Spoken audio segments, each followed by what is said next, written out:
Marta Ferreira, da TV Justiça. Boa tarde a todos. Presidente, ontem o senhor falou no discurso sobre os 3 eixos da sua gestão. Eu queria que o senhor explicasse para a gente quais são esses 3 eixos, por favor. Os 3 eixos da gestão, nós tentamos fazer, de ontem para hoje, para distribuir uma cartilhazinha com essas ideias. Mas um dos mandamentos do advogado diz que o tempo trabalha... perdão. É isso, me lembra, Tereza? O tempo se vinga, Marta, das coisas que se fazem sem a sua colaboração. Então, eu acho que ela precisava de uma revisão um pouquinho melhor, não deu tempo de distribuir hoje ainda.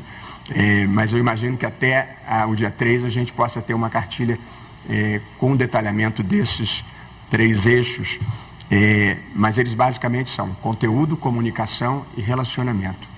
Conteúdo significa melhorar a eficiência da justiça, sobretudo no tocante à celeridade dos processos. A justiça brasileira tem alguns gargalos, não vou entrar aqui em tecnicalidades para aborrecer os senhores, mas o maior gargalo da justiça brasileira, do Poder Judiciário brasileiro, chama-se execução fiscal, que é a cobrança da dívida fiscal, da dívida pública em relação a particulares, e nós temos algumas ideias para agilizar esse problema, que é responsável por quase 40% do congestionamento da justiça brasileira. Nós temos uma grande sobrecarga nos juizados especiais federais de ações contra o INSS e, portanto, nós temos que melhorar não só a eficiência da justiça, mas tentar trabalhar com o próprio INSS para encontrar caminhos para diminuir essa litigiosidade. Nós temos essa política que já foi iniciada, felizmente, com o meu apoio, pela ministra Rosa Weber, de feminilização dos tribunais. A ministra Rosa conseguiu aprovar, com a habilidade dela, com o talento dela, o início dessa paridade nas promoções por merecimento nos tribunais. Foi um movimento muito importante, que eu mesmo defendia de algum tempo. No eixo comunicação, um pouco o que eu estou fazendo aqui hoje, com todos os riscos de exposição pública que oferece, é ter um diálogo aberto, franco, e explicar para as pessoas o que a gente faz, por que a gente faz. Há alguns casos, Marta, de decisões do Supremo especialmente mal divulgadas, e aí acho que às vezes é uma falha nossa, a linguagem jurídica às vezes é técnica, às vezes é obscura, e ela é compreendida de forma imperfeita por quem vai transmitir essas notícias. Nós estamos organizando aqui, Mari, Aline, eu, todos nós, para ao final de cada julgamento importante, nós fazemos uma informação à sociedade, explicando em linguagem simples exatamente o que foi decidido. Depois eu tenho um exemplo que eu queria dar de uma decisão importante do Supremo que foi difundida de uma maneira errada. A gente não consegue consertar a percepção pública sobre essa matéria. Portanto, o segundo eixo é comunicação. Conseguirmos explicar para a sociedade com mais clareza o que a gente faz e por que a gente faz. As pessoas podem discordar, porque a gente decide as questões mais divisivas da sociedade. Vai ter sempre alguém discordando do que a gente faz. Mas, evidentemente, discordar depois de entender, porque quando você discorda sem entender, a interlocução fica complicada.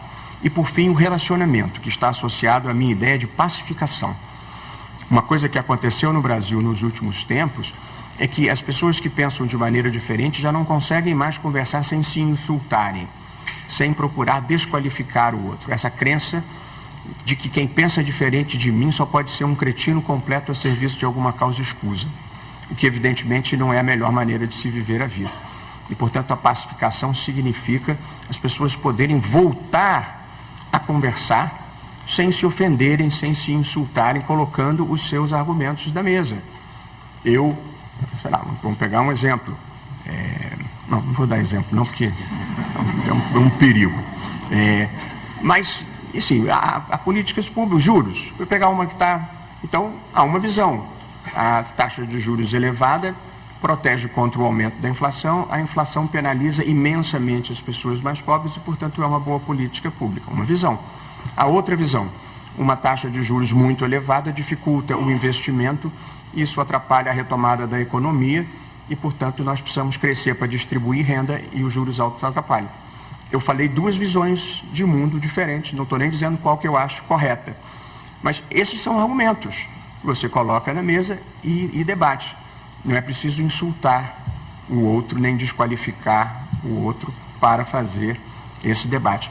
Portanto, no eixo relacionamento, eu gostaria de ir conversar com a Confederação Nacional da Agricultura, de ir conversar com a Confederação Nacional dos Trabalhadores na Agricultura, gostaria de conversar com o agronegócio, gostaria de conversar com os ambientalistas. Um país democrático que tem uma Constituição tem os seus consensos básicos na Constituição. E, portanto, pelo menos em torno deles, nós temos que ser capazes de construir uma agenda comum. Eu, como não tenho nenhuma aspiração política e como esses temas estão tratados na Constituição, me sinto legitimado a fazer esse tipo de conversa, porque essas conversas impactam a maneira como o próprio tribunal decide essas matérias. Bom,